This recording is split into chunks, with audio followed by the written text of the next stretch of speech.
kok bela-bela anting-anting.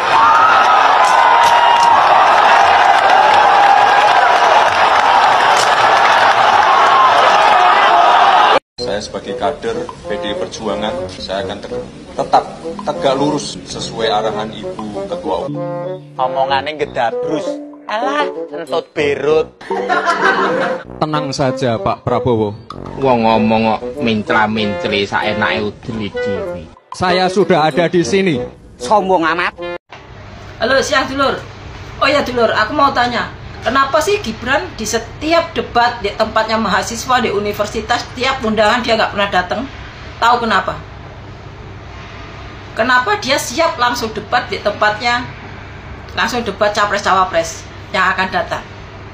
Kalau menurut aku dulur ya, kalau menurut aku, karena kalau debat yang di tempatnya universitas itu, dia nggak tahu pertanyaan apa yang akan dipertanyakan sama mahasiswa yang sangat-sangat kritis.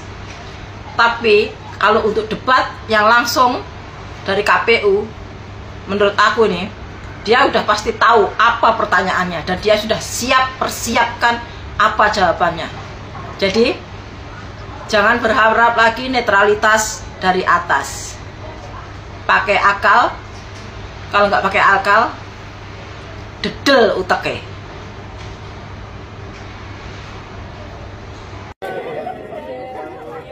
Pada seneng dong lihat kamu, lihat Gibran seneng semua. Hah? Ya tiap hari kerja terus. Pengangguran apa ini ikut? Ya. Enggak, kalau saya pengangguran saya ngikut bapak saya terus. Saya kan kerja.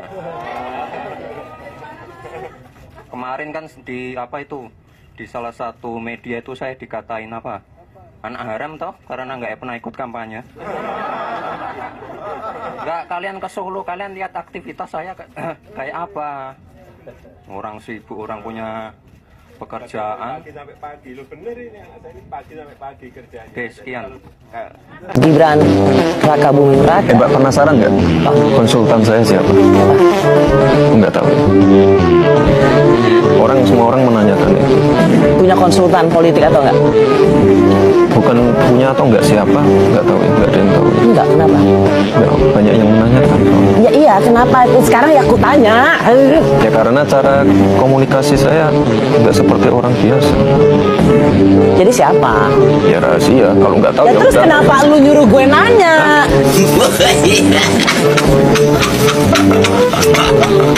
Nah, kasus korupsi.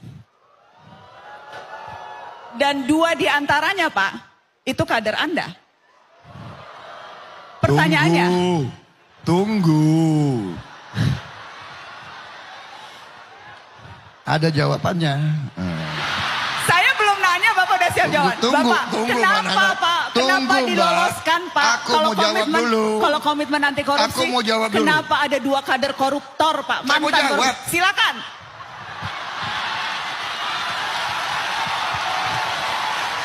Dua calon itu sudah saya coret.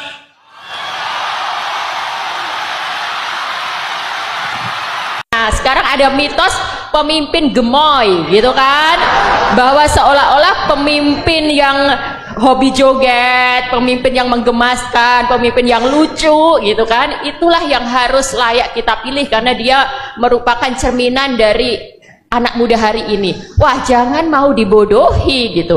Ini saya sebenarnya sangat sedih melihat tren fenomena gemoy-gemoyan ini.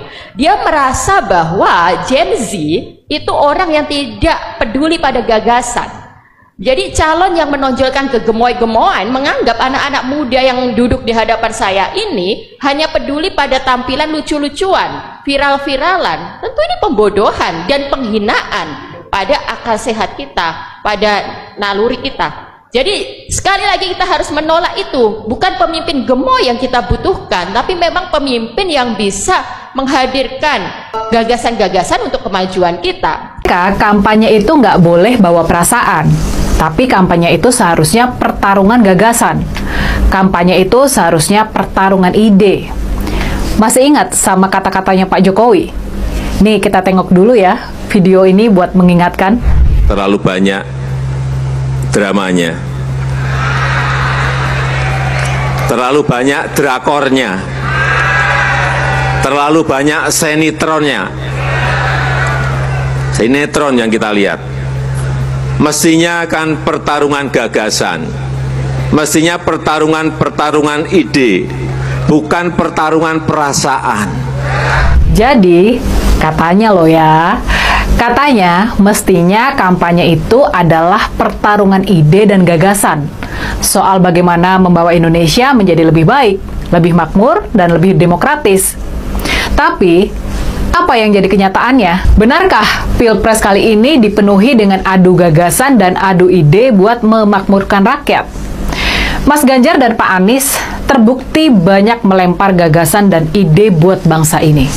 Buktinya dari 19 undangan dialog dan diskusi yang diselenggarakan oleh berbagai universitas dan lembaga, mereka bisa menghadiri 18 diantaranya. Masing-masing cuma absen sekali. Sementara itu, pasangan Giant dan Suneo, maaf, salah, bukan itu maksudnya. Maksudnya pasangan Eyang Prabowo sama Gibran, nah, mereka ini malah tercatat sudah 11 kali absen dari 19 kali acara tersebut. Jadi, mau dibilang gimana? Siapa yang menolak atau menghindar dari acara-acara adu gagasan dan adu ide? Yang menolak itu adalah putra dari Presiden Jokowi sendiri. Benar gak?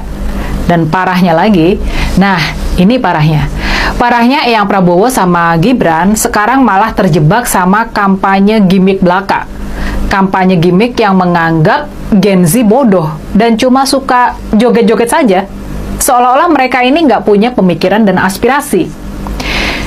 Mungkin mereka menganggap Gen Z cukup dicekoki sama aksi joget-joget dan gemoy-gemoyan. Masa sih? Masa sih generasi muda dianggap semales dan sebodoh itu?